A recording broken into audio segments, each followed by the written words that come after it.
10 people get a very tempting offer. The one who passes the psychological experiment to the end will receive a huge amount of money, but they will have to step over all the principles of morality and humanity.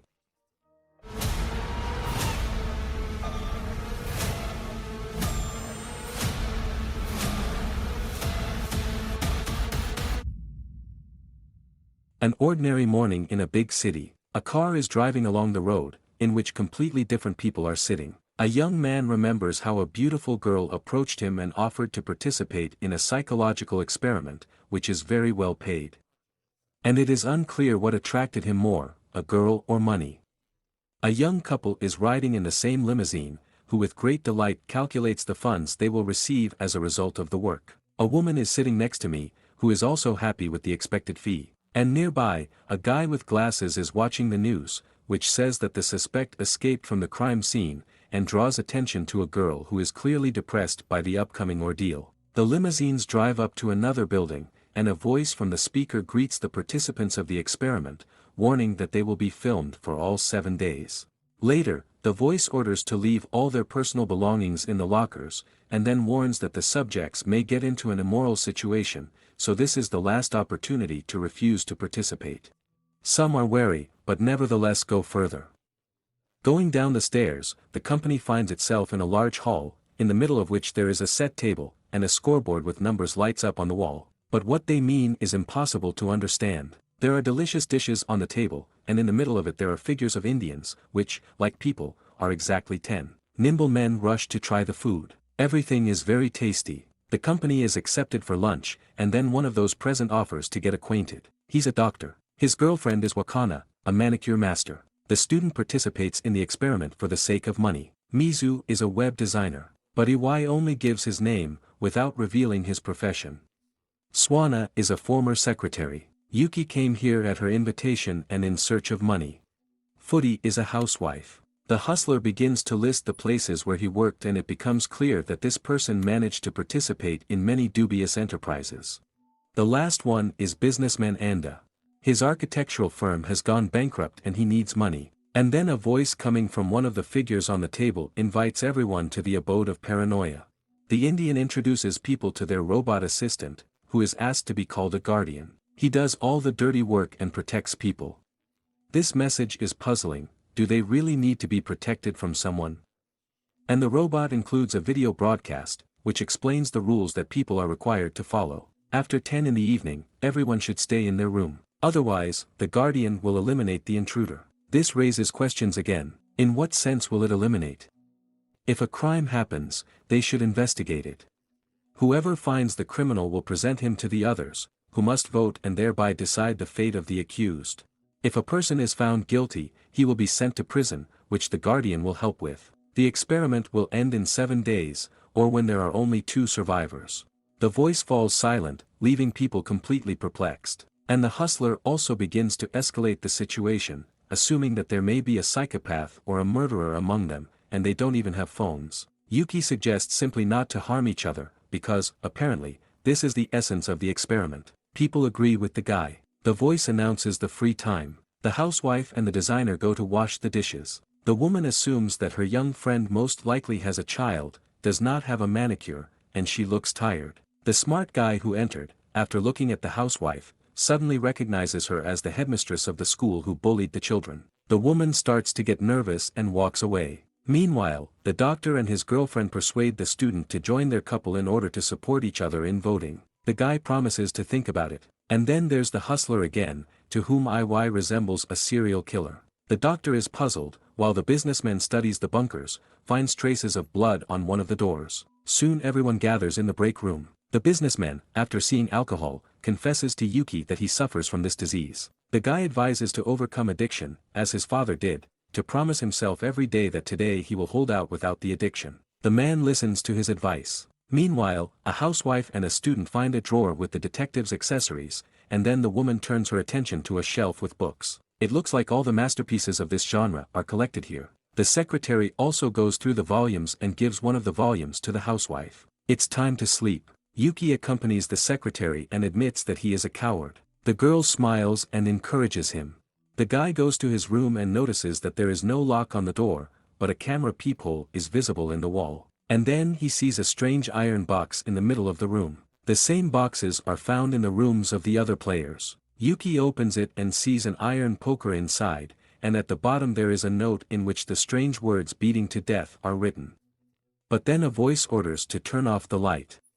The second day of the experiment comes. Yuki will be the secretary when a scream comes from the hallway. The couple runs there and sees the bloody body of the hustler. The doctor states death from 5 shots, while the numbers on the scoreboard are growing rapidly. It turns out that one of them has a gun. Yuki demands that invisible observers stop the experiment, but the student is sure that this is just the beginning. Some go to the poor guy's room and find a green capsule with the inscription "poison" in his drawer. But he was shot. And women instantly match capsules with Dixon Carr's detective. They shout again from the corridor, and, jumping out, the men see how the guard, lifting the body of the deceased manipulator, carries it into a separate room, dumping it into a recess in the floor, which is closed with an iron lid. This causes fear and understanding that everything is happening for real. And then the voice announces that the detective and the criminal will receive an increase in their share of earnings. The doctor immediately declares Vi guilty and demands to vote. Yuki is trying to reach the minds of the others. There is no evidence of the guy's guilt. You can't blame just like that. He offers to show his guns, and then it will become clear who shot Poundsquick. But people refuse, because then it will be much easier for the killer to deal with them. The doctor announces the vote. 4 are in favor of guilt, 3 are against. The secretary can solve the issue, but she refrains, and Vi is found guilty. A guard appears and, grabbing the guy, drags him into the cell. Returning to his room, Yuki opens his drawer and sees a gun at the bottom. He understands that he is being framed. But who? Later, everyone gathers in the recreation room, and the Indian announces that the doctor receives a double-paid detective bonus, which makes his girlfriend very happy. And the businessman admits to Yuka that he is holding on, as he advised. And then there is a suggestion to examine Iwai's box to make sure that the accusation is correct, but the box turns out to be empty. The doctor suggests that the remaining time just wait so as not to provoke the killer. Meanwhile, Yuki confesses to the secretary that he has the gun. The girl believes him and apologizes for involving him in the experiment. The guy goes to his room and sees a housewife entering the secretary's room. She intends to search her mailbox, since everything that is happening resembles an Agatha Christie book, and the girl is a fan of this writer. Yuki tries to dissuade her, not noticing how the student is watching them. Returning to the room, Yuki counts the cartridges and realizes that no one fired because of his gun. And at this time, the housewife ends the volume of The Detective, and the woman, despite the ban, goes for the continuation. And he dies from a nail shot in the head from a construction pistol held in the hands of a designer.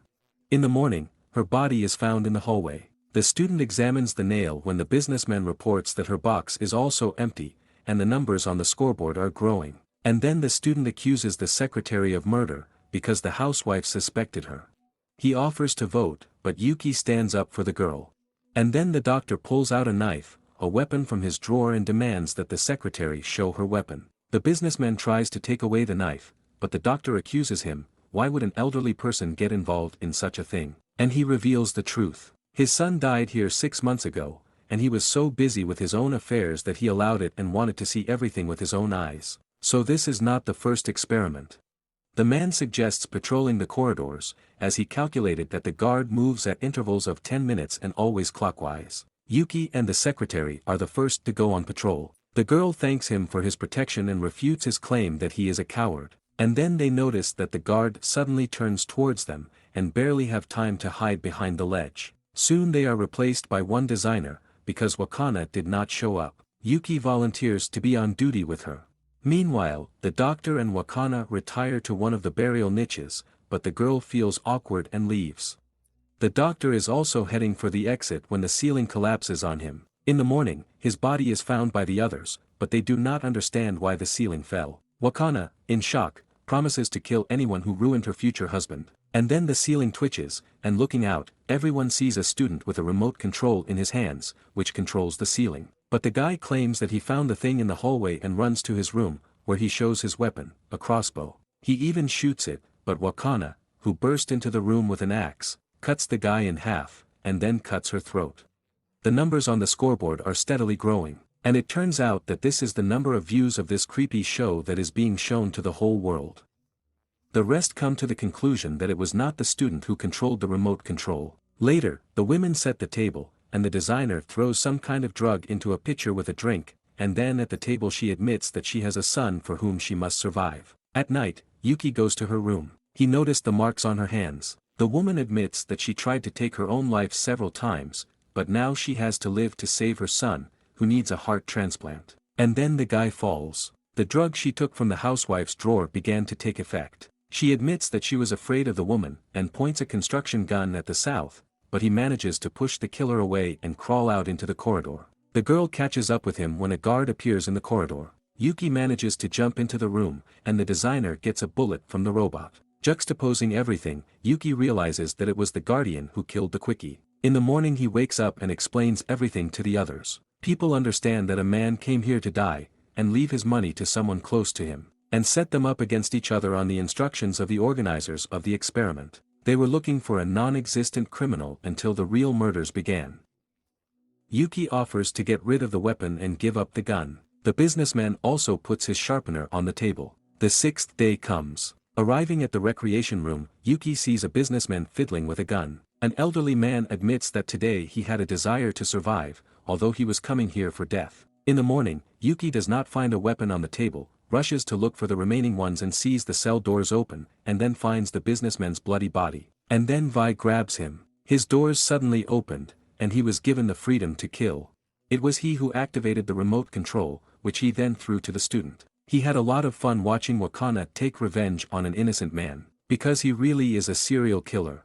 But he didn't kill the businessman, and he demands Yuki to give up the gun. A fight ensues, during which Iwai wounds Yuki in the leg.